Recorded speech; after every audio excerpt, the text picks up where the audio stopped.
It's me, John Anolani Remus IV, here to share with you a video titled Princes and Princesses.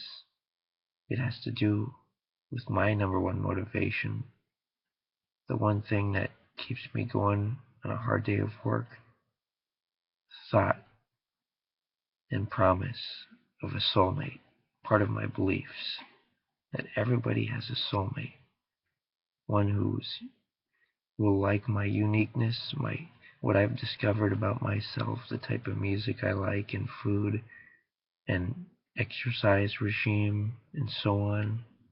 A person who will like my quirks, like me for who I am. That this soulmate is a princess. Now,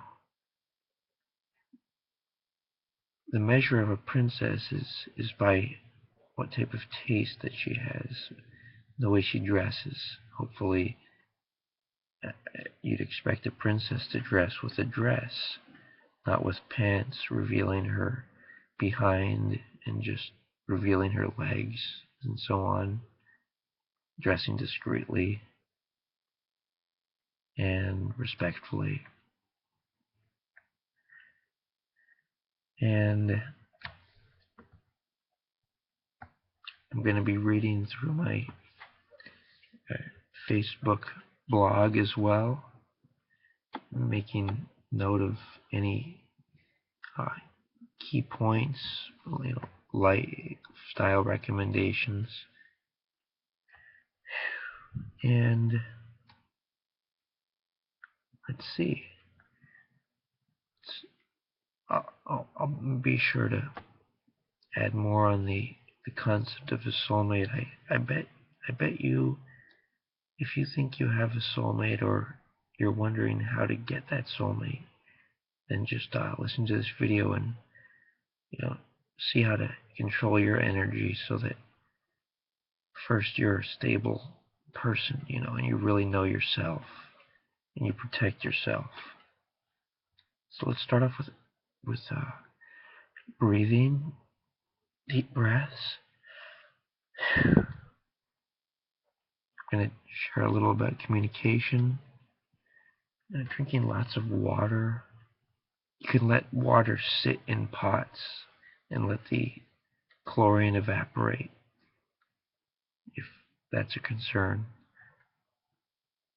And, I eat lots of fresh vegetables and so on. I use baking soda as soap. I let it salivate in my mouth for about 40 seconds, then I brush my teeth with it. There's some thoughts on using less chemicals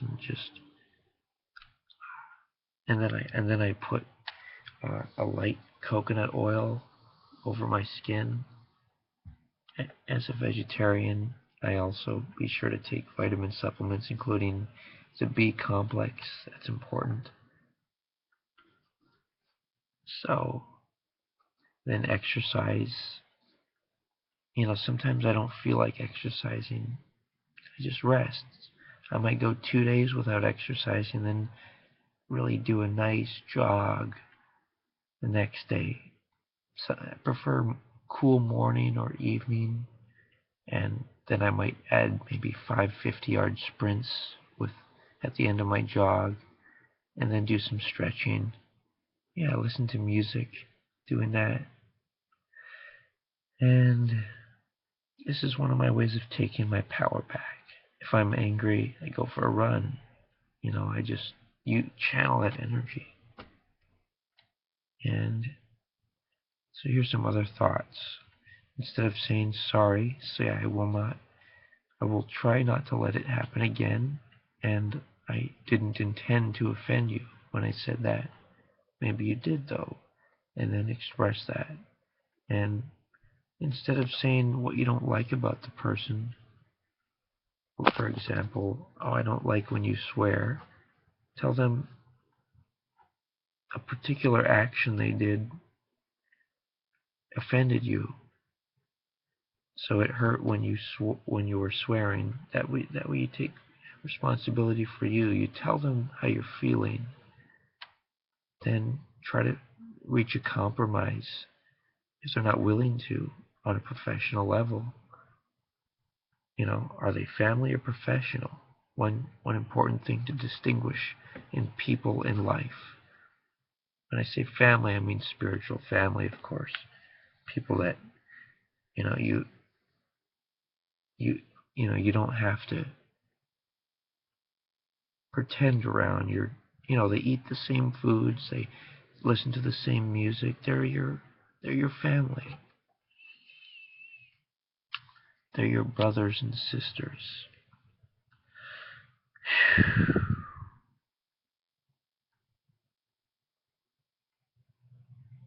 Well, what else?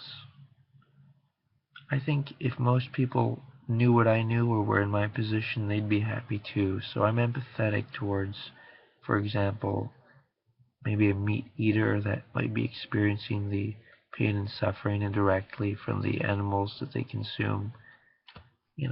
I think, you know, but I try and see something I like about them, and then it's not just me being judgmental towards them.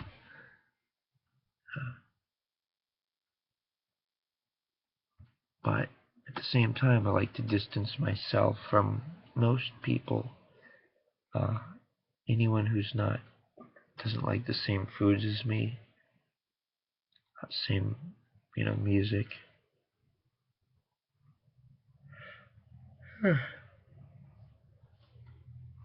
Okay, there's certain things I'm not willing to compromise on, like where I want to live, where my home is. In Hawaii, for example. I think there's one person who's so unique that would be my soulmate. And what's I don't have any other point for living. I want my perfect match. I don't just want to have a casual encounter. I'm a prince. Okay? Check this out. You can tell if two people are soulmates if when one dies, the other one kills themselves. Do you understand? It's like they're become one.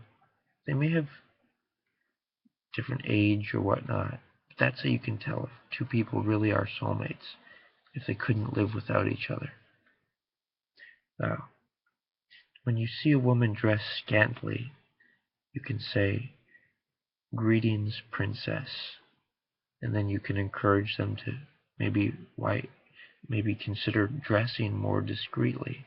It's kind of tricky though, since their guardian, previously known as father or mother, their guardian, um, you know, who's supposed to help them unite with their soulmate and protect them from protect their virginity and just the sacredness of it for their soulmate. Well, you know,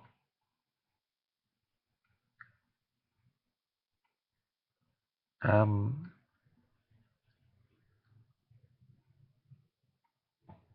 well, you get what I'm saying. It's supposed to be a guardian that protects both men and women, prince and princesses.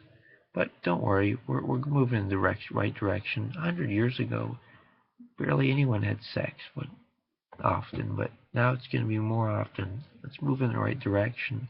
Let's unite with all our soulmates and just make a lot of pornography with our soulmates and entertain and just make life about sexuality. Make it the number one issue at school. Make school segregated schooling. Why have all the boys and the girls together? Just uh, it's oppressive. It makes everything based off of competition and fear. Well, this is love. This is grace right here. And remember to do the light work and visualize people smiling in your head if you're angry at somebody. Just see them smiling in your head, holding that light, that brilliant white light that you can conceive of. Right? You know, I want to have what it takes for my woman and every other woman in the world to experience something special that no man can experience. Okay? That's what woman deserves. Uh,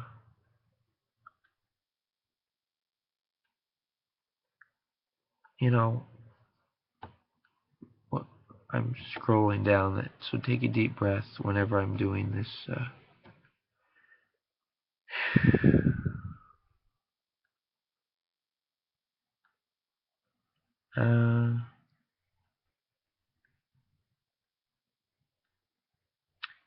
Okay, in a professional setting, instead of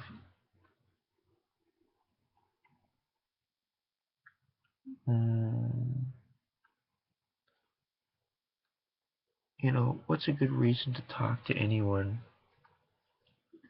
When two lovers get together, they don't focus on other people. So that's why I try and focus my energy on, um, my self-pleasuring. See where I'm going with that? Um, we transition into being, basically it's like the goal is just to have more bedroom time. Uh, I think dogs are valuable when there's spiritual warfare situations. They can help out with that in the house. This is side note. Back to sexuality. I have desires, and what do I do with them? Well, I'm responsible to make my world nice. I can do this. I'd like you to pretend as if light work is normal, like other people do it. Like imagine in your head, if you're in a crowd and you see somebody doing, like using their hand and beaming the light work like that, just beaming it out. Imagine them doing that, uh, and other people catching it, and it's brilliant white, and they're smiling. Just imagine it's a normal thing, kind of like Christianity is popularized. Okay.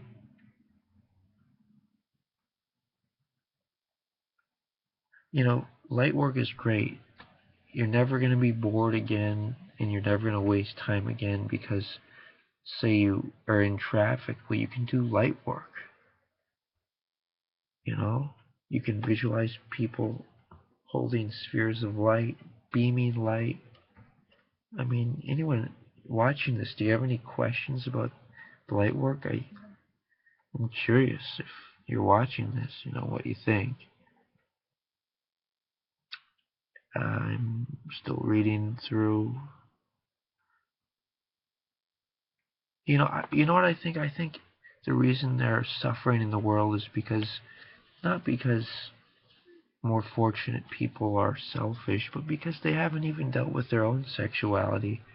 Put your soulmate first. Focus on him or her first. Um, you know what I mean? See, we've got about a minute left. Let's see if there's anything else I want to share. What you're fighting for. You're fighting for your soulmate, not anyone or anything else. That is what motivates me. What motivates you? Sex with casual sex, or drugs, or food? Be a warrior. Focus on your feelings and imagine your soulmate is there just trying like you are to unite with you. Remember, the spiritual realm of good and bad vibes comes before the physical realm. Spiritual, fix it up first, and then the physical takes care of itself. All right.